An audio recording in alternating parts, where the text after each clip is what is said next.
حضرت سعد بن ابی وقاص رضی اللہ تعالی عنہ، آپ فاتح ایران کے نام سے مشہور ہیں۔ آپ کا تعلق قبیلہ قریش کے بنو زہرہ سے تھا، جو نبی اکرم صلی اللہ علیہ وآلہ وسلم کا ننیالی خاندان ہے۔ اس لیے آپ رشتے میں حضور نبی اکرم صلی اللہ علیہ وآلہ وسلم کے ماموں زاد بھائی تھے۔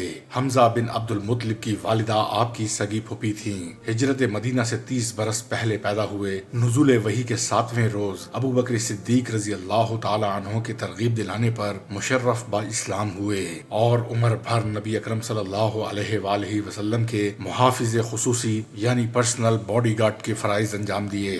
آپ کی کنیت ابو اسحاق ہے اور آپ خاندان قریش کے ایک بہت ہی نامور شخص ہیں جو مکہ مکرمہ کے رہنے والے ہیں۔ یہ ان خوش نصیبوں میں سے ایک ہیں جن کو نبی اکرم صلی اللہ علیہ وآلہ وسلم نے جنت کی بشارت دی۔ سعد بن ابی وقاص ابتدائی اسلام ہی میں، جبکہ ابھی ان کی عمر 17 برس کی تھی، دامن اسلام میں آ گئے اور نبی اکرم صلی اللہ علیہ وآلہ وسلم کے ساتھ ساتھ تمام معرکوں میں حاضر رہے۔ سعد رضی اللہ تعالی عنہ کا بیان ہے کہ میں وہ پہلا شخص ہوں جس نے اللہ تعالیٰ کی راہ میں کفار پر تیر چلایا۔ ہم لوگوں نے نبی اکرم صلی اللہ علیہ وآلہ وسلم کے ساتھ رہ کر اس حال میں جہاد کیا کہ ہم لوگوں کے پاس سوائے ببول کے پتوں اور ببول کے پھلیوں کے سوا کھانے کی کوئی چیز نہ تھی۔ حضور اقدس صلی اللہ علیہ وآلہ وسلم نے خاص طور پر ان کے لیے یہ دعا فرمائی: اے اللہ، سعد کے تیر کے نشانے کو درست فرما دے اور اس کی دعا کو مقبول فرما۔ خلافت راشدہ کے زمانے میں بھی آپ فارس اور روم کے جہادوں میں سپہ سالار رہے۔ امیر المومنین حضرت عمر بن خطاب رضی اللہ تعالی عنہ نے اپنے دور خلافت میں آپ کو کوفہ کا گورنر مقرر فرمایا اور پھر اس عہدے سے معزول کر دیا، لیکن آپ برابر جہادوں میں کفار سے کبھی سپاہی بن کر اور کبھی اسلامی لشکر کے سپہ سالار بن کر لڑتے رہے۔ جب حضرت عثمان غنی رضی اللہ تعالی عنہ امیر المومنین ہوئے تو آپ کو دوبارہ کوفہ کا گورنر بنا دیا گیا۔ آپ مدینہ منورہ کے قریب مقام عقیق میں اپنا ایک گھر بنا کر رہتے تھے اور 55 ہجری میں جب آپ کی عمر شریف 75 برس کی تھی، اسی مکان کے اندر وفات پائی۔ آپ نے وفات سے پہلے یہ وصیت فرمائی تھی کہ میرے کفن میں میرا اون کا وہ پرانا جبہ ضرور پہنایا جائے جس کو پہن کر میں نے جنگ بدر میں کفار سے جہاد کیا تھا۔ چنانچہ وہ جبہ آپ کے کفن میں شامل کیا گیا۔ لوگ فرط عقیدت سے آپ کے جنازے کو کندھوں پر اٹھا کر مقام عقیق سے مدینہ منورہ لائے اور حاکم مدینہ مروان بن حکم نے آپ کی نماز جنازہ پڑھائی اور جنت البقیع میں آپ کی قبر منور بنائی۔ عشرہ مبشرہ یعنی جنت کی خوشخبری پانے والے 10 صحابیوں میں سے آپ سب سے آخر میں دنیا سے تشریف لے گئے اور آپ کے بعد دنیا عشرہ مبشرہ کے ظاہری وجود سے خالی ہو گئی، مگر زمانہ آپ کی برکات سے ہمیشہ ہمیشہ مستفید ہوتا رہے گا۔ آپ 595 عیسوی مکہ معظمہ میں پیدا ہوئے۔ آپ کا نام سعد، ابو اسحاق کنیت، والد کا نام مالک اور ابو وقاص کنیت تھی۔ والدہ کا نام حمنا تھا۔ سلسلہ نسب یہ ہے: سعد بن مالک بن وہیب بن عبد مناف بن زہرہ بن کلاب بن مرہ بن قعاب بن لوی بن غالب بن فہر بن مالک بن نظر بن کنانہ بن خزیمہ بن مدرکہ بن الیاس بن مزر بن نزار بن معد بن عدنان القرشی الزہری۔ چونکہ حضرت صلی اللہ علیہ وآلہ وسلم کی ننہال زہری خاندان میں سے تھی، اس لیے حضرت سعد بن ابی وقاص رضی اللہ تعالی عنہ رشتے میں آپ صلی اللہ علیہ وآلہ وسلم کے ماموں تھے۔ سرور کائنات صلی اللہ علیہ وآلہ وسلم نے خود بھی بارہا اس رشتے کا اقرار فرمایا تھا۔ حضرت سعد بن ابی وقاص رضی اللہ تعالی عنہ کا سن مبارک صرف 19 سال کا تھا کہ دعوت اسلام کی صدائے سامعہ نواز نے توحید کا شیدائی بنا دیا اور حضرت ابو بکر صدیق کے ساتھ بارگاہ نبوت میں حاضر ہو کر خلعت ایمان سے مشرف ہوئے۔ صحیح بخاری میں سعد بن ابی وقاص رضی اللہ تعالی عنہ سے روایت ہے کہ ان سے پہلے کوئی شخص مسلمان نہیں ہوا تھا، اور ایک دوسری روایت میں وہ اپنے آپ کو تیسرا مسلمان بتاتے ہیں، لیکن محدثین عظام کی تحقیق کے مطابق 6-7 بزرگوں کو ان پر تقدم کا فخر حاصل ہے۔ البتہ یہ ممکن ہے کہ سعد بن ابی وقاص رضی اللہ تعالی عنہ کو ان کی اطلاع نہ ہو، کیونکہ کفار کے خوف سے انہوں نے اپنے ایمان لانے کا اعلان نہیں کیا تھا۔ حضرت سعد بن ابی وقاص رضی اللہ تعالی عنہ کی والدہ نے اپنے لڑکے کی تبدیل مذہب کا حال سنا تو نہایت کبیرہ خاطر ہوئیں، بات چیت کھانا پینا سب چھوڑ بیٹھیں۔ چونکہ آپ اپنی والدہ کے حد درجے فرما بردار اور اطاعت شعار تھے، اس لیے یہ سخت آزمائش کا موقع تھا، لیکن جو دل توحید کی لذت کا آشنا ہو چکا تھا وہ پھر کفر و شرک کی طرف کس طرح رجوع کر سکتا تھا۔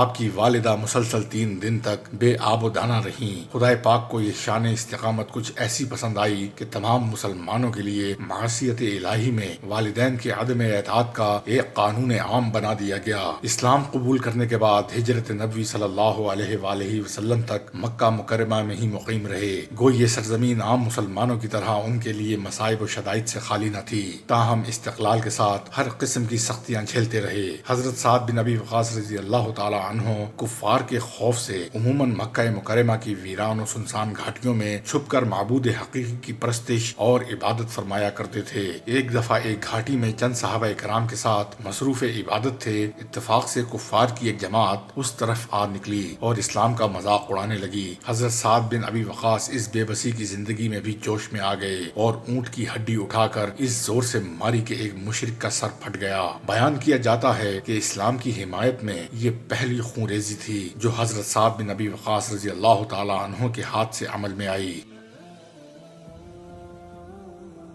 مکہ میں جب کفار کے ظلم و ستم سے مسلمانوں کا پیمانہ صبر و تحمل لبریز ہو گیا تو آن حضرت صلی اللہ علیہ وآلہ وسلم نے صحابہ اکرام کو ہجرت مدینہ کا حکم دیا۔ اس حکم عام کی بنا پر حضرت سعد بن ابی وقاص رضی اللہ تعالی عنہ نے مدینہ منورہ کی راہ لی اور اپنے بھائی عتبہ بن ابی وقاص کے مکان میں فروکش ہوئے، جنہوں نے ایام جاہلیت میں ایک خون کیا تھا اور انتقام کے خوف سے مدینہ میں سکونت اختیار کر لی تھی۔ یہاں پہنچ کر مسلمانوں کو آزادی و طمانینت نصیب ہوئی، تاہم قریش مکہ کی حملہ آوری کا خطرہ موجود تھا۔ آن حضرت صلی اللہ علیہ وآلہ وسلم نے پیش بینی کر کے عبدہ بن الحارث رضی اللہ تعالی عنہ کو 60 یا 80 سواروں کے ساتھ غنیم کی نقل و حرکت دریافت کرنے کے لیے روانہ فرمایا۔ سعد بن ابی وقاص رضی اللہ تعالی عنہ بھی اس جماعت میں شامل تھے۔ غرض دورہ کرتے ہوئے حجاز کے ساحلی علاقوں میں قریش کی ایک بڑی تعداد کے ساتھ مٹ بھیڑ ہوئی۔ چونکہ محض تجسس مقصود تھا اس لیے کوئی جنگ پیش نہ آئی، مگر حضرت سعد بن ابی وقاص رضی اللہ تعالی عنہ کو کہاں تاب تھی، انہوں نے ایک تیر چلا ہی دیا، چنانچہ یہ اسلام کا پہلا تیر تھا جو راہ خدا میں چلایا گیا۔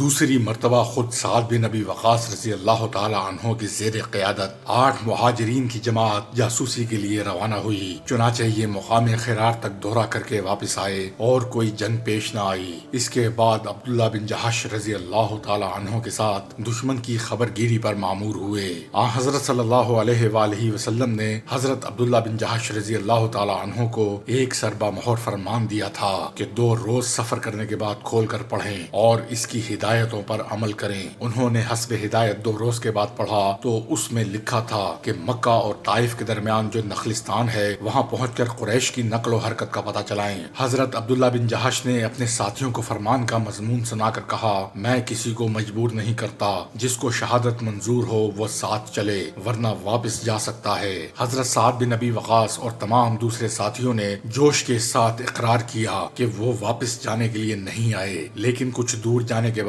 عتبہ بن غزوان اور حضرت سعد بن ابی وقاص کا اونٹ جو مشترکہ طور پر دونوں کی سواری میں تھا گم ہو گیا اور اس طرح وہ دونوں پیچھے چھوٹ گئے۔ عبداللہ بن جہش رضی اللہ تعالی عنہ نے نخلستان میں پہنچ کر قریش کے قافلے سے جنگ کی اور مال غنیمت اور چند قیدیوں کے ساتھ مدینہ واپس آئے۔ چونکہ یہ وہ مہینہ تھا جس میں رسماً جنگ ممنوع سمجھی جاتی تھی، اس لیے سرور کائنات صلی اللہ علیہ وآلہ وسلم نے اس پر ناپسندیدگی ظاہر کی اور فرمایا کہ میں نے تمہیں جنگ کا حکم نہیں دیا تھا۔ مسلمانوں نے بھی عبداللہ اور ان کے ساتھیوں کو ملامت کی، لیکن وحی الہی نے اس مسئلے کو اس طرح صاف کر دیا کہ لوگ تم سے حرمت والے مہینوں کی نسبت پوچھتے ہیں کہ اس میں لڑنا جائز ہے، کہہ دو میں لڑنا بڑا گناہ اور خدا کی راہ سے روکنا اور اس کا نام ماننا اور مسجد حرام سے باز رکھنا اور اس کے اہل کو اس سے نکال دینا خدا کے نزدیک اس سے بھی بڑھ کر ہے اور فتنہ کشت و خون سے زیادہ برا ہے۔ قریش فدیہ لے کر اپنے قیدیوں کو چھڑانے آئے، لیکن اس وقت تک عتبہ بن غزوان اور سعد بن ابی وقاص کا کچھ پتہ نہ تھا، اس لیے آن حضرت صلی اللہ علیہ وآلہ وسلم نے فرمایا کہ جب تک یہ دونوں صحیح سلامت نہ پہنچ جائیں تمہارے قیدی رہا نہ ہوں گے۔ غرض جب یہ دونوں جانثار واپس آ گئے تو مشرکین چھوڑ دیے گئے۔ غزوہ بدر سے مستقل جنگوں کی ابتدا ہوئی۔ سعد بن ابی وقاص رضی اللہ تعالی عنہ نے اس جنگ میں غیر معمولی شجاعت اور جانبازی کے جوہر دکھائے اور سعید بن العاص سرخیل کفار کو تہ تیغ کیا۔ سعد بن ابی وقاص رضی اللہ تعالی عنہ کو اس کی ذوالقطیفہ نامی تلوار پسند آ گئی، اس لیے بارگاہ رسالت میں حاضر ہوئے۔ چونکہ اس وقت تقسیم غنیمت کے متعلق کوئی حکم نازل نہ ہوا تھا، اس لیے ارشاد ہوا کہ جہاں سے اٹھائی ہے وہیں رکھ دو۔ حضرت سعد بن ابی وقاص رضی اللہ تعالی عنہ کے برادر عزیز عمیر بن ابی وقاص رضی اللہ تعالی عنہ اس جنگ میں شہید ہوئے تھے۔ کچھ تو ان کی مفارقت کا صدمہ اور کچھ تلوار نہ ملنے کا افسوس، غرض غمگین و ملول واپس آئے، لیکن تھوڑی ہی دیر کے بعد سورہ انفال نازل ہوئی اور سرور کائنات صلی اللہ علیہ وآلہ وسلم نے ان کو بلا کر تلوار لینے کی اجازت دے دی۔ 3 ہجری میں غزوہ احد کا معرکہ پیش آیا۔ اس جنگ میں تیر اندازوں کی غفلت سے اتفاقاً مسلمانوں کی فتح شکست میں تبدیل ہو گئی اور ناگہانی حملے کے باعث اکثر غازیوں کے پاؤں اکھڑ گئے، لیکن سعد بن ابی وقاص رضی اللہ تعالی عنہ ان ثابت قدم صحابہ کرام کی صف میں تھے جن کے پائے استقلال کو آخر وقت تک لغزش نہ ہوئی۔ حضرت سعد بن ابی وقاص تیر اندازی میں کمال رکھتے تھے، اس لیے جب کفار کا نرغہ ہوا تو حضرت صلی اللہ علیہ وآلہ وسلم ان کو اپنی ترکش سے تیر دیتے جاتے اور فرماتے، اے سعد تیر چلا، میرے ماں باپ تجھ پر فدا ہوں۔ حضرت علی بن ابی طالب رضی اللہ تعالی عنہ کا بیان ہے کہ میں نے رسول اکرم صلی اللہ علیہ وآلہ وسلم کی زبان مبارک سے سعد رضی اللہ تعالی عنہ کے سوا کسی اور کے لیے فدا کا امی و ابی کا جملہ نہیں سنا تھا، لیکن دوسری روایتوں میں حضرت طلحہ بن عبید اللہ رضی اللہ تعالی عنہ اور حضرت زبیر بن العوام کی نسبت بھی ایسے ہی جملے منقول ہیں۔ بہرحال محدثین کا فیصلہ ہے کہ غزوہ احد میں یہ فخر صرف حضرت سعد رضی اللہ تعالی عنہ کے لیے مخصوص تھا۔ جنگ کے دوران میں ایک مشرک سامنے آیا جس نے اپنے تیز و تند حملوں سے مسلمانوں کو پریشان کر رکھا تھا۔ حضرت صلی اللہ علیہ وآلہ وسلم نے اس کو نشانہ بنانے کا حکم دیا، لیکن اس وقت ترکش میں تیر خالی ہو چکے تھے۔ حضرت سعد نے تعمیل ارشاد کے لیے ایک تیر اٹھا کر جس میں پھل نہیں تھا اس صفائی کے ساتھ اس کی پیشانی پر مارا کہ وہ بدحواسی کے ساتھ برہنہ ہو کر گر گیا۔ حضرت صلی اللہ علیہ وآلہ وسلم ان کی تیر اندازی اور اس کی بدحواسی پر بے اختیار مسکرا دیے، یہاں تک کہ آپ صلی اللہ علیہ وآلہ وسلم کے دندان مبارک شریفہ نظر آنے لگے۔ اسی طرح طلحہ بن ابی طلحہ کے حلق میں تاک کر ایسا تیر مارا کہ زبان کتے کی طرح باہر نکل پڑی اور تڑپ تڑپ کر مرا۔ غزوہ احد سے فتح مکہ تک جس قدر معرکے پیش آئے، سعد بن ابی وقاص رضی اللہ تعالی عنہ بہادری و جانثاری کے ساتھ سب میں پیش رہے۔ پھر فتح مکہ کے بعد غزوہ حنین میں اسی فدویت جانثاری اور ثبات پامردی کا کارنامہ پیش کیا جس کا اظہار وہ غزوہ احد میں کر چکے تھے۔ غزوہ احد، طائف اور تبوک کی فوج کشی میں بھی برابر شریک تھے۔ پھر 10 ہجری میں سرور کائنات صلی اللہ علیہ وآلہ وسلم نے حجۃ الوداع کا قصد فرمایا تو سعد بن ابی وقاص ہم رکاب تھے، لیکن مکہ پہنچ کر سخت علیل ہو گئے، یہاں تک کہ جب حضرت صلی اللہ علیہ وآلہ وسلم عیادت کے لیے تشریف لائے تو زندگی سے مایوس ہو کر عرض کرنے لگے، یا رسول اللہ صلی اللہ علیہ وآلہ وسلم، میں مالدار آدمی ہوں لیکن ایک لڑکی کے سوا کوئی وارث نہیں ہے، اس لیے اگر اجازت ہو تو اپنا 2 ثلث مال خیر میں لگا دوں۔ ارشاد نبوی ہوا، نہیں۔ پھر عرض کیا، 2 ثلث نہیں تو نصف ہی صحیح۔ حکم ہوا، نہیں، صرف 1 ثلث، اور یہ بھی بہت ہے، تم اپنے وارثوں کو مالدار اور تونگر چھوڑ کر جاؤ کہ وہ لوگوں کے سامنے دست سوال دراز نہ کریں۔ تم جو کچھ بھی خدا کی رضا جوئی کے لیے صرف کرو گے اس کا اجر ملے گا، یہاں تک کہ اپنی بیوی کے منہ میں جو لقمہ ڈالتے ہو اس کا بھی ثواب پاؤ گے۔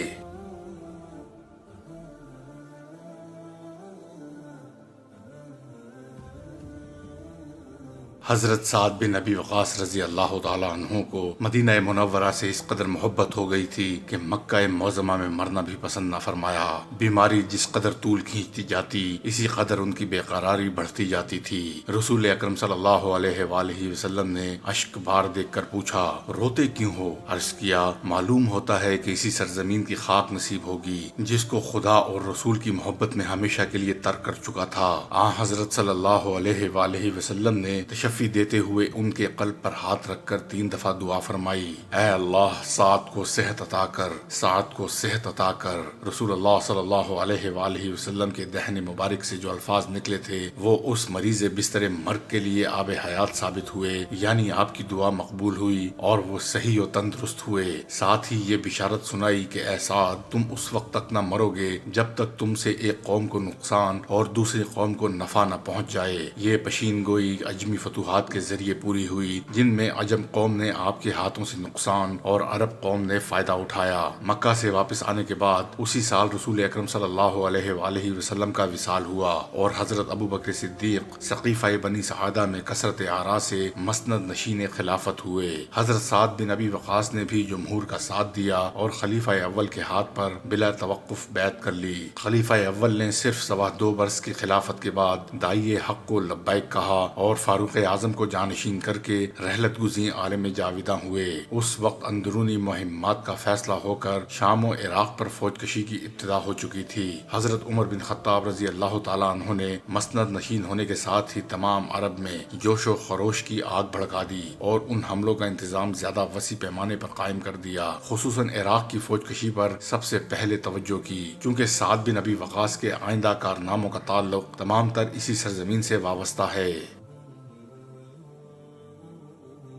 اہل عرب اور ایرانیوں میں نہایت قدیم زمانے سے عداوت چلی آتی تھی۔ ایرانیوں نے بارہا عربوں کے تفرق، اختلاف اور کمزوری سے فائدہ اٹھا کر تمام عرب کو تباہ و برباد کر دیا تھا۔ خصوصاً عراق اور عرب اور سرحدی علاقوں پر مستقل قبضہ جما لیا تھا، لیکن عرب بھی دب کر رہنے والے نہ تھے، جب بھی موقع ملتا بغاوت کر دیتے۔ چنانچہ جب پوران تخت کے زمانے میں جب طوائف الملوکی کے باعث ایرانی حکومت کا نظام ابتر ہو گیا تو سرحدی قبائل کو پھر شورش کا موقع ملا اور مسنا بن حارثہ شیبانی اور سوید عجلی نے تھوڑی جمعیت فراہم کر کے عراق کی سرحد ہیرا اور ابلا کی طرف غارت گری شروع کر دی۔ یہ حضرت ابو بکر کی خلافت کا زمانہ تھا۔ مسنا نے بارگاہ خلافت میں حاضر ہو کر باقاعدہ عراق پر حملہ آوری کی اجازت طلب کی۔ چونکہ عام عرب میں اسلام کی روشنی پھیل چکی تھی، اس لیے اس کا وسیع خطہ کسی دوسری حکومت کے زیر اقتدار رہنا مذہبی اور قومی نقطہ نگاہ سے نہایت خطرناک تھا۔ اس بنا پر خلیفہ اول نے مسنا بن حارثہ کو اجازت دے دی اور حضرت خالد بن ولید سیف اللہ کو ایک بڑی جمعیت کے ساتھ مدد کے لیے روانہ کیا۔ انہوں نے حملہ کر کے بہت سے سرحدی مقامات فتح کر لیے، لیکن چونکہ دوسری طرف شام کی مہم بھی درپیش تھی اور وہاں کمک کی بہت زیادہ ضرورت تھی، اس لیے حضرت ابو بکر نے خالد کو حکم دیا کہ مسنا کو اپنا جانشین کر کے شامی رزم گاہ کی طرف روانہ ہو جائیں، لیکن خالد کا جانا تھا کہ عراق کی مہم دفعتاً سرد پڑ گئی۔ حضرت عمر نے مسند خلافت پر قدم رکھا تو پھر نئے سرے سے عراق کی مہم پر توجہ مبذول فرمائی اور حضرت ابو عبیدہ بن الجراح کو ایک فوج گراں کے ساتھ اس طرف روانہ فرمایا۔ انہوں نے ایرانیوں کو متفرق مارکوں میں شکست دے کر تمام علاقوں پر قبضہ کر لیا اور مشرقی فرات کے کنارے ایک مقام پر جس کا نام ماروحہ تھا، غنیم کی ایک زبردست فوج کے سامنے صف آرائی کی۔ چونکہ بیچ میں دریا حائل تھا، اس لیے ایرانی سپہ سالار بہمن نے کہلا بھیجا، یا تو تم اس پار اتر کر آؤ یا ہم آئیں۔ ابو عبیدہ نے فوج کے سالاروں کے اختلاف کے باوجود شجاعت کے نشے میں خود دریا کے پار اتر کر مقابلہ کیا، لیکن اس غلطی کا جو نتیجہ ہونا چاہیے تھا، یعنی مسلمانوں کو نہایت افسوسناک شکست ہوئی۔ حضرت عمر بن خطاب نے کمک بھیج کر فوج کو اثر نو مستحکم کر دیا اور چونکہ ابو عبیدہ بن الجراح کام آ چکے تھے، اس لیے مسنا بن حارثہ شیبانی کو سپہ سالاری کی خدمت سونپ دی۔ انہوں نے مارکہ بویوب اور دوسری جنگوں میں دشمن کو پے در پہ شکستیں دے کر عراق کے ایک وسیع خطے پر قبضہ کر لیا۔ ایرانیوں کو اب تک مسلمانوں کی جارحانہ قوتوں کا اندازہ نہ تھا۔ ان فتوحات نے ان کی آنکھیں کھول دیں۔ اراکین سلطنت نے حکومت کیانی کو محفوظ رکھنے کے لیے نئی تدابیر اختیار کیں۔ پوران تخت جو ایک عورت تھی، اسے تخت سے اتار کر خاندان کسریٰ کے اصلی وارث یزدگرد کو تخت نشین کیا اور تمام ملک میں اتحاد، اتفاق اور جوش و خروش کی آگ بھڑکا دی۔ یہاں تک کہ مسلمانوں کے مفتوحہ مقامات میں بھی بغاوت و سرکشی کی آگ بھڑک اٹھی اور مسنا کو مجبور ہو کر کر عرب کی سرزمین کی طرف پسپا ہونا پڑا۔ عمر بن خطاب رضی اللہ تعالی عنہ نے ان واقعات سے مطلع ہو کر تمام عرب میں پرجوش اور جادو بیان خطیب پھیلا دیے کہ وہ اپنی پرتاثیر تقریروں سے قبائل عرب کو جنگ میں شریک ہونے کے لیے آمادہ کریں۔ اس کا اثر یہ ہوا کہ تھوڑے ہی عرصے میں دارالخلافہ کی طرف جنگ آزما بہادروں کا ایک طوفان امڈ آیا۔ حضرت سعد بن ابی وقاص رضی اللہ تعالی عنہ عہد صدیقی سے حوازن کے عامل تھے۔ انہوں نے اپنے اثر سے 1000 آدمی بھیجے، جن میں سے ہر ایک تیغ و تفنگ کا ماہر تھا۔ غرض فوج توقع سے زیادہ فراہم ہو گئی، لیکن سب سے زیادہ دقت یہ تھی کہ اس عظیم الشان لشکر کی سربراہی کے لیے کوئی موزوں شخص نظر نہ آتا تھا۔ عوام کے اسرار سے خود عمر بن خطاب رضی اللہ تعالی عنہ تیار ہو گئے، لیکن اہل الرائے صحابہ مانے ہوئے کہ آپ کا جانا کسی طرح مناسب نہیں۔ لوگ اسی غور و فکر میں تھے کہ دفعتاً حضرت عبد الرحمن بن عوف نے اٹھ کر کہا، میں نے پا لیا۔ حضرت عمر بن خطاب رضی اللہ تعالی عنہ نے فرمایا، کون؟ بولے کہ سعد بن ابی وقاص۔ تمام حاضرین اس انتخاب پر پھڑک اٹھے اور سب نے متفقہ طور پر تائید کی۔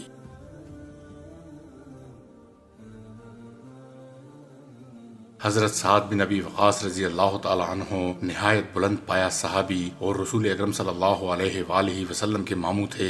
اس کے ساتھ بہادری اور شجاعت میں بھی بے نظیر تھے۔ تمام فوج نے ان کی سپہ سالاری کو نہایت پسندیدگی اور فخر کی نگاہ سے دیکھا۔ حضرت عمر بن خطاب رضی اللہ تعالی عنہ پر ہر قسم کی ہدایتیں اور نشیب و فراز سمجھا کر رزم گاہ کی طرف کوچ کرنے کی اجازت دے دی۔ غرض حضرت سعد بن ابی وقاص رضی اللہ تعالی عنہ کی تاریخ ساز زندگی کا وہ صفحہ شروع ہوا جو سب سے زیادہ درخشاں و تاباں ہے، اور جس نے دنیا کے بڑے بڑے اول العزم، حوصلہ مند اور خوش تدبیر نام آوروں کی صف میں ان کو ممتاز کر دیا۔ وہ اپنے لشکر کو آراستہ کر کے منزل با منزل طے کرتے ہوئے ثعلبہ پہنچے، یہاں 3 مہینے تک قیام رہا۔ پھر وہاں سے چل کر مشراف میں خیمہ زن ہوئے۔ مسنہ مقام ذیقار میں 8000 نبرد آزما سپاہیوں کے ساتھ ان کی آمد کا انتظار کر رہے تھے، لیکن دائی اجل نے ملاقات کا موقع نہ دیا، اور وہ اپنے بھائی کو سپہ سالار اعظم سے ملنے کی ہدایت کر کے راہ گزین عالم جاویدہ ہوئے۔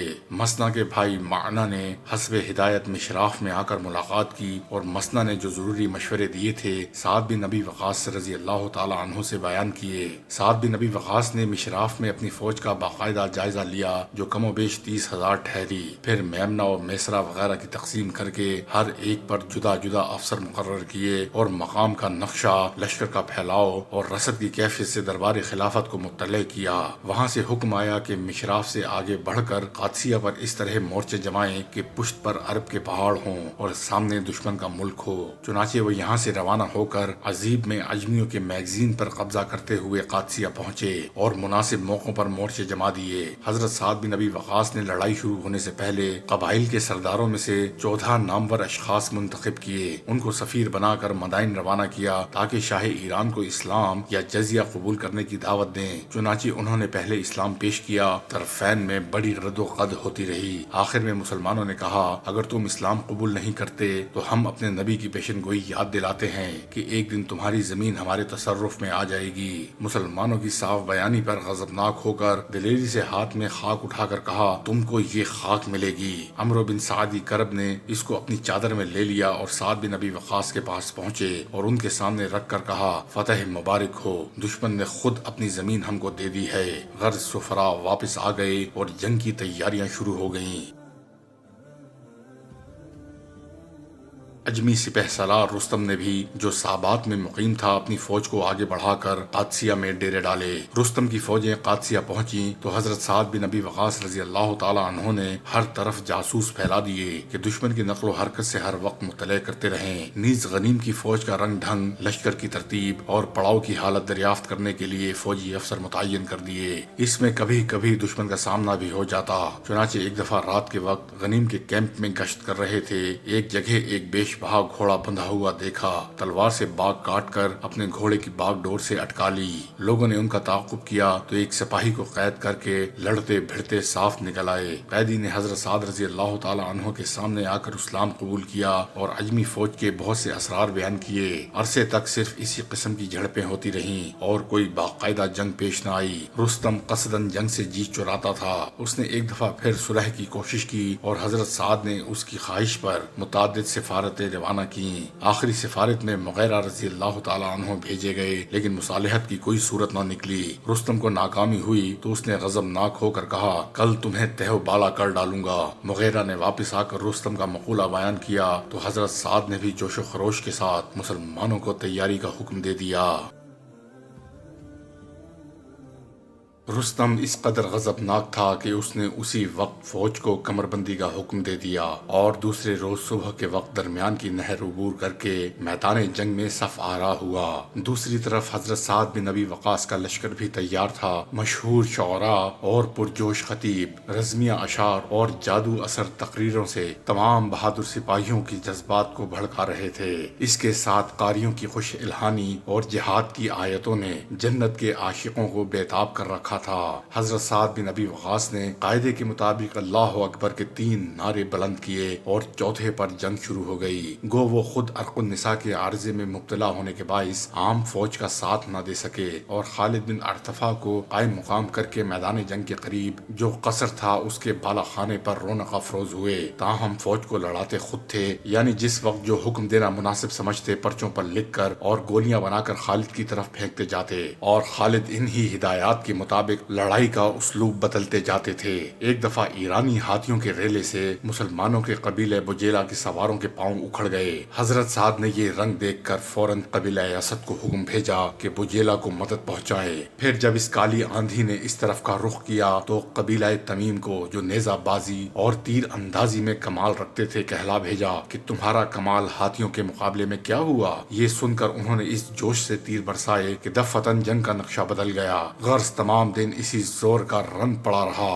شام ہوئی تو دونوں فریق اپنے اپنے پڑاؤ میں واپس آئے۔ جنگ قادسیہ کا یہ پہلا معرکہ تھا جس کو عربی میں یوم الارماس کہتے ہیں۔ دوسرے روز پھر جنگ شروع ہوئی۔ عین جنگ کے ہنگامہ کارزار میں شام کی امدادی فوجیں بھی پہنچ گئیں۔ اس تائید غیبی سے مسلمانوں کا جوش دوبالا ہو گیا اور اس زور و شور سے تیغ و سنان اور تیر و تفنگ کا بازار گرم ہوا کہ دور سے دیکھنے والوں کی رگ شجاعت میں ہیجان پیدا ہو رہا تھا۔ ابو محجن ثقفی، جن کو حضرت سعد بن ابی وقاص نے شراب خوری کے جرم میں اپنے قصر میں مقید کر دیا تھا، اس ولولہ انگیز منظر کو دیکھ کر بیتاب ہو رہے تھے۔ ضبط نہ کر سکے تو سلمہ رضی اللہ تعالی عنہا، جو سعد رضی اللہ تعالی عنہ کی زوجہ تھیں، ان سے درخواست کی کہ اس وقت مجھ کو چھوڑ دو، لڑائی سے بچ گیا تو پھر خود آ کر بیڑیاں پہن لوں گا۔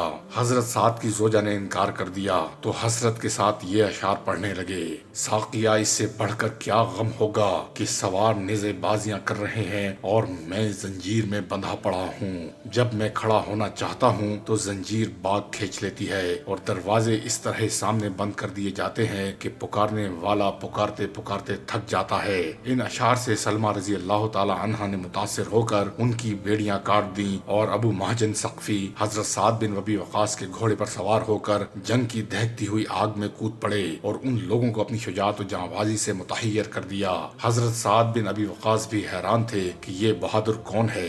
شام کی جنگ ختم ہوئی تو ابو محجن نے خود آ کر بیڑیاں پہن لیں۔ حضرت سلمہ نے یہ حالات سعد رضی اللہ تعالی عنہ سے بیان کیے تو انہوں نے کہا، خدا کی قسم میں ایسے فدائی اسلام کو سزا نہیں دے سکتا، اور انہیں اسی وقت رہا کر دیا گیا۔ ابو محجن پر بھی اس قدردانی کا یہ اثر ہوا کہ آئندہ شراب سے توبہ کر لی۔ تیسرے روز حسب معمول پھر معرکہ شروع ہوا۔ حضرت سعد رضی اللہ تعالی عنہ نے آج آخری فیصلے کا ارادہ کر لیا تھا، لیکن شام ہو گئی اور جنگ کے زور و شور میں کچھ فرق نہ آیا۔ زیادہ دقت ہاتھیوں کی وجہ سے تھی، وہ جس طرف جھک پڑتے تھے صفوں کی صفیں درہم برہم کر ڈالتے۔ حضرت سعد نے قاقہ بن عمرو اور چند دوسرے بہادر سپاہیوں کو بلا کر کہا کہ تم ہاتھیوں کو مار لو تو پھر میدان تمہارے ہاتھ میں ہے۔ انہوں نے نہایت جانبازی کے ساتھ اس حکم کی تعمیل کی اور نرغہ کر کے بڑے بڑے ہاتھیوں کو مار ڈالا تو دوسرے ہاتھی خود بخود بھاگ کھڑے ہوئے۔ ہاتھیوں سے میدان صاف ہونا تھا کہ حضرت سعد رضی اللہ تعالی عنہ نے اپنی فوج کو سمیٹ کر پھر نئے سرے سے ترتیب کا حکم دیا کہ جب میں تیسرا نعرہ بلند کروں تو غنیم پر حملہ کر دیا جائے۔ لیکن ابھی پہلا نعرہ ہی بلند ہوا تھا کہ قاقہ نے جوش سے بیتاب ہو کر حملہ کر دیا۔ حضرت سعد نے فرمایا، اے اللہ، قاقہ کو معاف کرنا اور اس کا مددگار رہنا۔ قاقہ کو دیکھ کر دوسرے قبائل بھی ٹوٹ پڑے۔ حضرت سعد ہر قبیلے کے حملے پر کہتے جاتے تھے کہ اے اللہ، اس کو معاف کرنا اور اس کا معین و مددگار رہنا۔ غرض دن ختم ہونے کے بعد تمام رات ہنگامے کا بازار گرم رہا۔ لیکن بالآخر مسلمانوں کی ثبات و استقلال نے ایرانیوں کے پاؤں اکھاڑ دیے۔ رستم کو بھی مجبوراً بھاگنا پڑا، مگر بلال نامی ایک مسلمان سپاہی نے تعاقب کر کے اس کا کام تمام کر دیا۔ حضرت سعد نے بارگاہ خلافت میں فتح نامہ لکھ کر روانہ کیا، مقتولین اور مجروحین کی تجہیز و تکفین اور مرہم پٹی کا اہتمام کیا۔ چونکہ وہ خود اس جنگ میں شریک نہ تھے، اس لیے بعض سپاہیوں کو ان کی طرف سے بدگمانی تھی۔ چنانچہ ایک شاعر نے اعلانیہ اس خیال کو ظاہر کر دیا، میں نے جنگ کی یہاں تک کہ خدا نے اپنی مدد بھیجی۔ حالانکہ سعد بن ابی وقاص قادسیہ کے دروازے سے چمٹے رہے۔ سعد بن ابی وقاص کی بیویوں میں سے کوئی بھی بیوہ نہ ہوئی۔ حضرت سعد نے اس غلط فہمی کو رفع کرنے کے لیے تمام فوج کو جمع کیا اور ایک مفصل تقریر کر کے اپنی معذوری بیان کر دی۔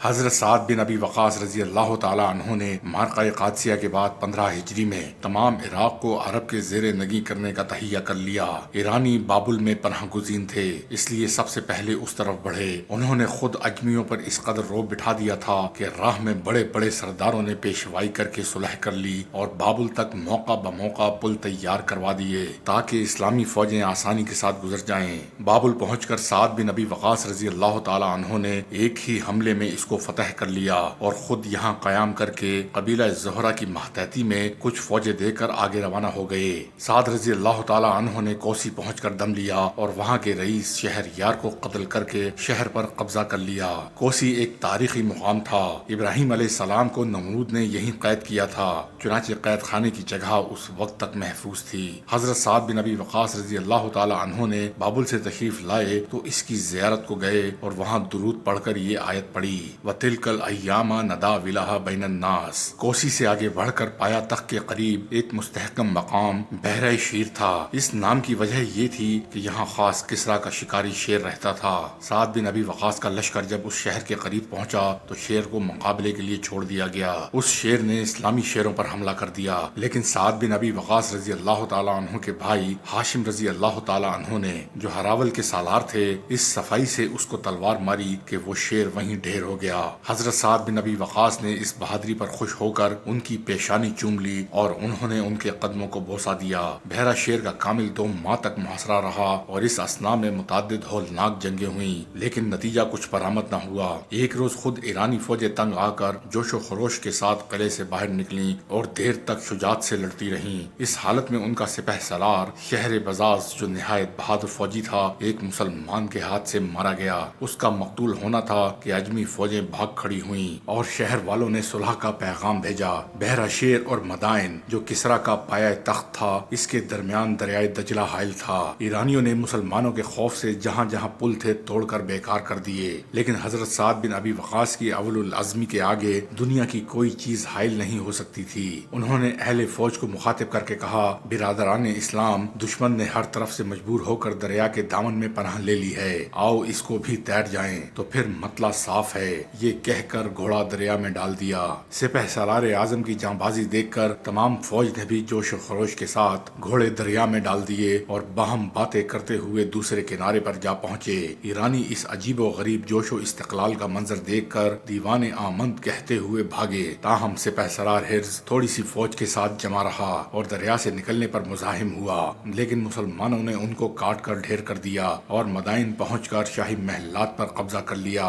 یزد گرد شاہ ایران پہلے ہی بھاگ چکا تھا، البتہ تمام اسباب و سامان موجود تھا جو باجن سے ہی مدینہ روانہ کیا گیا۔ حضرت سعد بن ابی وقاص رضی اللہ تعالی عنہ جس وقت مدائن میں داخل ہوئے تو ہر طرف سناٹا تھا، نہایت عبرت ہوئی اور بے اختیار زبان سے یہ آیتیں نکلیں، اگلی قومیں کس قدر باغ، چشمے، کھیتیاں اور طرح طرح کی نعمتیں، عمدہ عمدہ محلات چھوڑ کر چل بسیں جس میں وہ خوشباش زندگی بسر کیا کرتی تھیں، اور ہم نے ان چیزوں کا مالک دوسری قوموں کو بنا دیا۔ مدائن فتح ہونے کے ساتھ تمام عراق پر عرب کا تسلط قائم ہو گیا۔ بڑے بڑے رؤسا اور جاگیرداروں نے سپر ڈال کر صلح کر لی اور تمام ملک میں امن و امان کی منادی ہو گئی۔ جو لوگ گھر بار چھوڑ کر بھاگ گئے تھے وہ پھر واپس آ گئے اور حاکم اور محکوم میں اس قدر ارتباط پیدا ہو گیا کہ باہم ازواج و نکاح کا سلسلہ جاری ہو گیا۔ عراق عرب کی مفتوحہ ہونے کے بعد حضرت سعد کے اہتمام سے جلولہ اور تقریب پر فوج کشی ہوئی اور نہایت کامیابی اور فیروز مندی بلندی کے ساتھ ان مقامات پر اسلامی پرچم نصب کر دیا گیا۔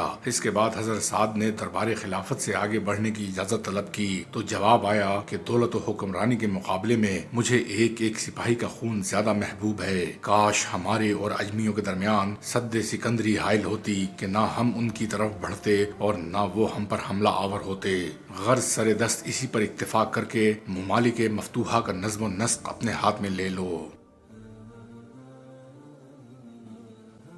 اس فرمان کے مطابق حضرت سعد بن ابی وقاص کی سپہ سالاری کا زمانہ ختم ہو گیا اور وہ حاکم ملک کی حیثیت سے مدائن کو صوبے کا مرکز بنا کر نظم و نسق میں مصروف ہو گئے۔ اصل یہ ہے کہ کسی غیر قوم پر حکمرانی اور ملکی نظام کو بہترین اصولوں پر مرتب کرنا بھی اسی قدر مشکل ہے جس قدر کسی ملک کو فتح کرنا۔ حضرت سعد بن ابی وقاص نے اپنی فطری قابلیت کے باعث ان دونوں مشکلات پر غالب آ گئے۔ انہوں نے جس خوبی اور عمدگی کے ساتھ اپنے عہد جلیلہ کے فرائض انجام دیے اس سے زیادہ اس زمانے میں ممکن نہ تھا۔ دربار خلافت کی ایما پر تمام عراق کی مردم شماری اور پیمائش کرائی گئی اور ملک کی سرزمین اصلی باشندوں کے ہاتھ میں رہنے دی گئی۔ البتہ جس زمین کا کوئی وارث نہ تھا اس کو پھر نئے سرے سے بندوبست میں کیا گیا۔ اس طرح لگان اور جزیے کے اصول بنائے اور رعایا کے امن و آسائش کا انتظام کیا۔ اجمیوں کے ساتھ اس قدر شفقت سے پیش آئے کہ ان کے دلوں پر قبضہ کر لیا۔ چنانچہ بڑے بڑے عمراء اور رؤسا اس اثر سے متاثر ہو کر مسلمان ہو گئے۔ جمیل بن بسبہری، بتام بن نرسی،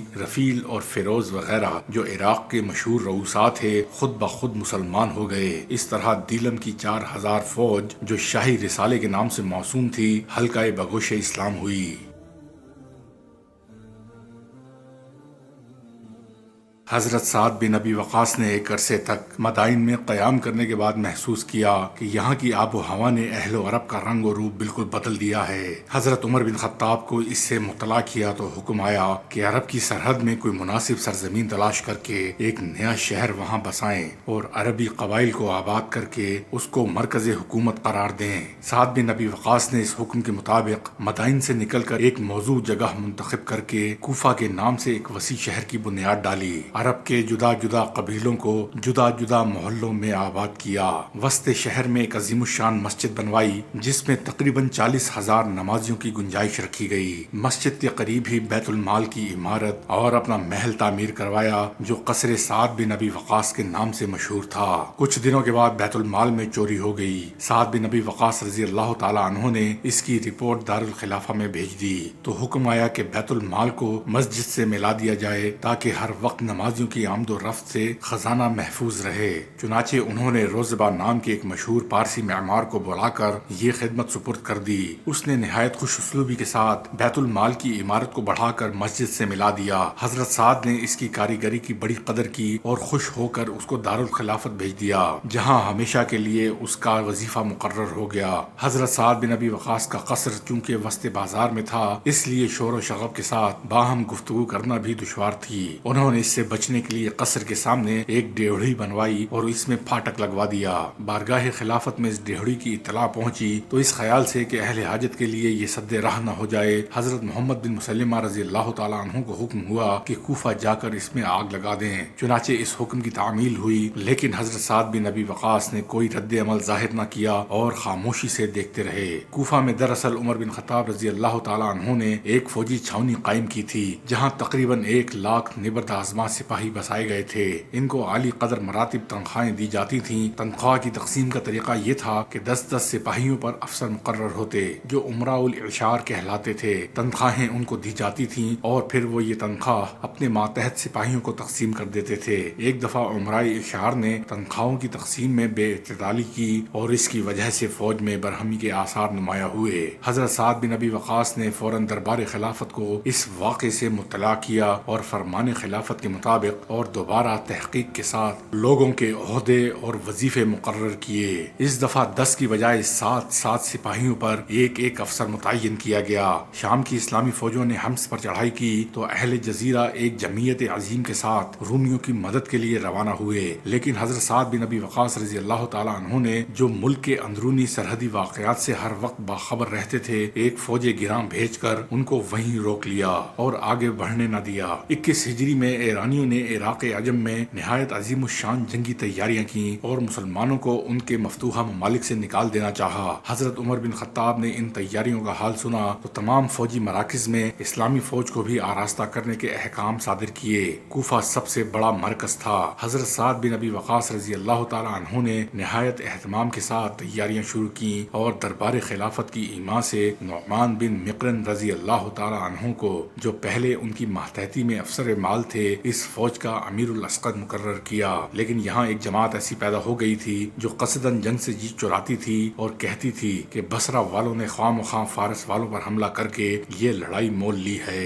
حضرت سعد بن ابی وقاص نے بارگاہ خلافت میں ان لوگوں کی شکایت لکھی تو ان میں سے جرح بن سنان اور اس کے چند ساتھیوں کو ان سے شدید عداوت پیدا ہو گئی اور انہوں نے مدینہ پہنچ کر شکایت کی کہ وہ نماز اچھی طرح نہیں پڑھاتے۔ ظاہر ہے کہ حضرت سعد بن ابی وقاص جیسے عالی مرتبہ و بلند پایا صحابی کی نسبت یہ شکایت کس قدر محمل تھی۔ حضرت عمر بن خطاب کو بھی اس کے لغو ہونے کا یقین تھا، تاہم رفع حجت کے خیال سے حضرت محمد بن مسلمہ کو تحقیقات کے لیے روانہ فرمایا۔ انہوں نے کوفہ کی ہر ایک مسجد میں گشت کر کے اس شکایت کی حقیقت دریافت کی تو ہر جگہ سب نے یک زبان ہو کر اس کی تکذیب کی اور لغو بتایا۔ محمد بن مسلمہ رضی اللہ تعالی عنہ نے تحقیقات سے فارغ ہو کر دونوں فریقوں کو ساتھ لیے ہوئے مدینہ پہنچے۔ حضرت عمر بن خطاب رضی اللہ تعالی عنہ نے دیکھنے کے ساتھ ہی پوچھا، سعد تم کیسی نماز پڑھاتے ہو کہ لوگ شکایت کرتے ہیں؟ انہوں نے جواب دیا کہ پہلی 2 رکعتوں میں لمبی صورتیں پڑھتا ہوں اور آخری 2 رکعات میں صرف سورہ فاتحہ پر اکتفا کرتا ہوں۔ حضرت عمر بن خطاب نے فرمایا، بے شک تمہاری نسبت یہی گمان ہو سکتا ہے۔ گو الزام بے بنیاد ثابت ہوا، تاہم حضرت عمر رضی اللہ تعالی عنہ نے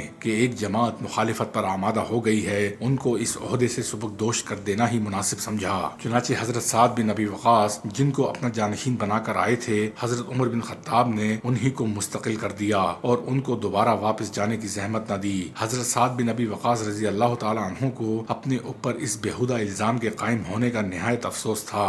فرمایا کرتے تھے کہ میں عرب میں سب سے پہلا شخص ہوں جس نے راہ خدا میں تیر اندازی کی۔ ہم لوگ رسول اللہ صلی اللہ علیہ وآلہ وسلم کے ساتھ درخت کے سوکھے پتے کھا کھا کر لڑے تھے، لیکن خدا کی شان آج یہ بنو اسد پیدا ہوئے ہیں جو خود مجھے مذہب سکھاتے ہیں کہ میں نماز اچھی نہیں پڑھاتا۔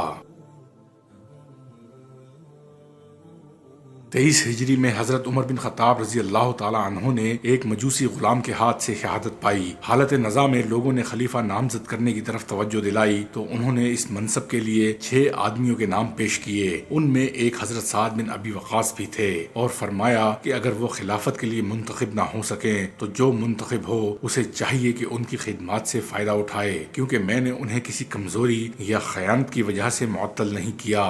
فاروق اعظم کی تجہیز و تکفین کے بعد مجلس شورا نے حضرت عثمان بن عفان رضی اللہ تعالی عنہ کے سر پر دستار خلافت باندھی اور انہوں نے حسب وصیت حضرت سعد بن ابی وقاص کو دوبارہ کوفہ کا والی مقرر کر دیا۔ لیکن اس تقرر کے 3 سال بعد یعنی 26 ہجری میں حضرت عبداللہ بن مسعود رضی اللہ تعالی عنہ ذمہ دار بیت المال سے اختلاف پیدا ہو جانے کے باعث پھر معزول ہو گئے۔ حضرت سعد بن ابی وقاص رضی اللہ تعالی عنہ نے معزول ہونے کے بعد مدینہ میں عزلت نشینی اختیار کر لی، یہاں تک کہ جب خلیفہ ثالث کے آخری عہد میں حکومت میں فتنہ و فساد کا بازار گرم ہوا تو یہ ہنگامہ بھی ان کی گوشہ نشینی میں مخل نہ ہوا۔ البتہ جب مفسدین نے کاشانہ خلافت کا محاصرہ کر لیا تو ان کو سمجھانے کی کوشش کی، مگر آپ ناکام رہے۔ عثمان بن عفان کی شہادت کے بعد حضرت علی رضی اللہ تعالی عنہ کے ہاتھ پر بیعت کی، لیکن معاملات ملکی سے بے تعلق رہنے کی روش پر اس وقت بھی قائم رہے۔ چنانچہ حضرت علی رضی اللہ تعالی عنہ نے جب حضرت طلحہ و زبیر رضی اللہ تعالی عنہما کے مقابلے میں اپنی فوج کے ساتھ روانہ ہوئے تو لوگوں نے ان کو بھی ساتھ چلنے کی دعوت دی، لیکن انہوں نے معذرت کی اور کہا کہ مجھے ایسی تلوار بتاؤ جو مسلم و کافر میں امتیاز رکھے۔ سعد بن ابی وقاص رضی اللہ تعالی عنہ سے خود ان کے صاحبزادے عمرو بن سعد نے ایک دفعہ جبکہ وہ ایک جنگل میں اونٹ چرا رہے تھے آ کر کہا کہ کیا یہ اچھا معلوم ہوتا ہے کہ آپ جنگل میں اونٹ چرائیں اور لوگ بادشاہت و حکومت کے لیے اپنی قسمت آزمائیں؟ سعد بن ابی وقاص نے ان کے سینے پر ہاتھ مار کر کہا، خاموش، میں نے رسول اللہ صلی اللہ علیہ وآلہ وسلم سے سنا ہے کہ خدا مستغنی اور پرہیزگار بندے کو محبوب رکھتا ہے۔ جناب علی المرتضیٰ رضی اللہ تعالیٰ عنہ اور امیر معاویہ رضی اللہ تعالیٰ عنہ کے تنازعات کا فیصلہ کرنے کے لیے جب پنچایت مقرر ہوئی تو حضرت سعد بن ابی وقاص نے بھی کہ اس خوشی میں کہ اب خانہ جنگیوں اور خون ریزیوں کا خاتمہ ہو جائے گا فیصلہ سننے کے لیے دھومتال جنگل تشریف لائے، لیکن جب یہ پنچایت بے نتیجہ ثابت ہوئی تو پھر اپنے عزلت قدے میں واپس آ گئے اور تمام جھگڑوں سے قطعی طور پر کنارہ کش رہے۔ حضرت سعد بن ابی وقاص رضی اللہ تعالیٰ عنہ مدینہ سے 10 میل کے فاصلے پر مقام عقیق میں اپنے لیے ایک قصر تعمیر کروایا تھا، چنانچہ ذلت نشینی کی زندگی اسی میں بسر ہوئی۔ آخر میں قوا مزمحل ہو گئے تھے اور آنکھوں کی بصارت بھی جاتی رہی تھی، یہاں تک کہ 55 ہجری میں طائر روح نے باغ رضوان کی اشتیاق میں ہمیشہ کے لیے اس قفس انصری کو خیر بات کہا۔ حضرت سعد بن ابی وقاص نے وصیت کی تھی کہ جنگ بدر میں جو اونی کپڑا میرے جسم پر تھا اس سے کفن کا کام لیا جائے، چنانچہ اس پر عمل کیا گیا اور لاش مبارک مدینہ لائی گئی، اور بعض امہات المومنین رضی اللہ تعالی عنہم اس وقت باقاعدہ حیات تھیں۔ انہوں نے حکم دیا کہ اس جانثار نبی صلی اللہ علیہ وآلہ وسلم کا جنازہ مسجد میں لایا جائے، چنانچہ مسجد میں ان کے حجروں کے سامنے نماز ادا کی گئی۔ امہات المومنین بھی نماز میں شریک تھیں۔ کسی نے مسجد میں نماز جنازہ پر اعتراض کیا تو حضرت امی عائشہ رضی اللہ تعالی عنہا نے فرمایا کہ لوگ کس قدر جلد بھول گئے کہ رسول اللہ صلی اللہ علیہ وآلہ وسلم نے سہیل بن البیضاء رضی اللہ تعالی عنہ پر مسجد میں نماز نہیں پڑھائی تھی۔ غرض اس طز کو احتشام کے ساتھ مقام بقی میں مدفون ہوئے۔ آپ رضی اللہ تعالی عنہ نے 70 برس سے زائد عمر پائی اور اس عرصے میں اپنے عظیم الشان کارناموں کی ایسی یادگار چھوڑ گئے کہ ہر زبان قیامت تک فخر و مباحات کے ساتھ ان پر رتب اللسان رہے گی۔ ایک زمانہ تھا کہ حضرت سعد بن ابی وقاص درخت کے پتے کھا کھا کر رسول اللہ صلی اللہ علیہ وآلہ وسلم کے ساتھ غزوات میں جاں بازی دکھاتے تھے، لیکن اسلام نے بہت جلد روحانیت کے ساتھ ساتھ مادی حیثیت سے بھی اپنے فدائیوں کی عسرت و تنگ حالی کو دولت و ثروت میں تبدیل کر دیا۔ خیبر کی مفتوحہ اراضی میں جاگیریں ملیں، ایران کے مال غنیمت میں حصہ ملا۔ اس طرح دور فتنہ و فساد میں ایک غیر آباد زمین خرید کر زراعت کا مشغلہ اختیار کیا۔ غرض اخیر زندگی میں ایک بڑی دولت کے مالک ہوئے۔ مدینہ سے 10 میل کے فاصلے پر مقام عقیق میں عالی شان محلات تعمیر کرائے، مگر باوجود اس کے غذا اور لباس کی سادگی میں کچھ فرق نہیں آیا۔ آپ کی ظاہری حالت یہ تھی کہ آپ کا قد بلند و بالا تھا، جسم فربا، ناک چپٹی، سر بڑا اور ہاتھ کی انگلیاں نہایت موٹی اور مضبوط تھیں۔ حضرت سعد بن ابی وقاص رضی اللہ تعالی عنہ نے مختلف اوقات میں متعدد نکاح کیے۔ آپ کی زوجاؤں کے نام یہ ہیں: بنت الشہاب، بنت قیس بن مادی کرب، ام عامر بن عمر، زبد ام بلال بنت ربی، ام حکیم بنت قارز، سلمہ بنت حفص، زیہ بنت عامر اور ام حجر۔ حضرت سعد بن ابی وقاص رضی اللہ تعالی عنہ کی 34 اولادیں تھیں، ان میں 17 لڑکے تھے اور 17 لڑکیاں۔ صاحبزادوں کے نام یہ ہیں: اسحاق، اکبر، عمر، محمد، عامر، اسحاق، اصغر، اسماعیل، ابراہیم، موسیٰ، عبداللہ اصغر، عبد الرحمن، عمیر اکبر، عمیر الاصغر، عمرو، عمران، صالح، عثمان۔ صاحبزادیوں کے نام یہ ہیں: ام الحکیم کبریٰ، حفصہ، ام القسم، کلثوم، ام عمران، ام الحکیم، ام الحکیم صغریٰ، ام عمرو، ہند، ام الزہرا، ام موسیٰ، حمنہ، ام عمر، ام ایوب، ام اسحاق، ملا، عمرہ، عائشہ۔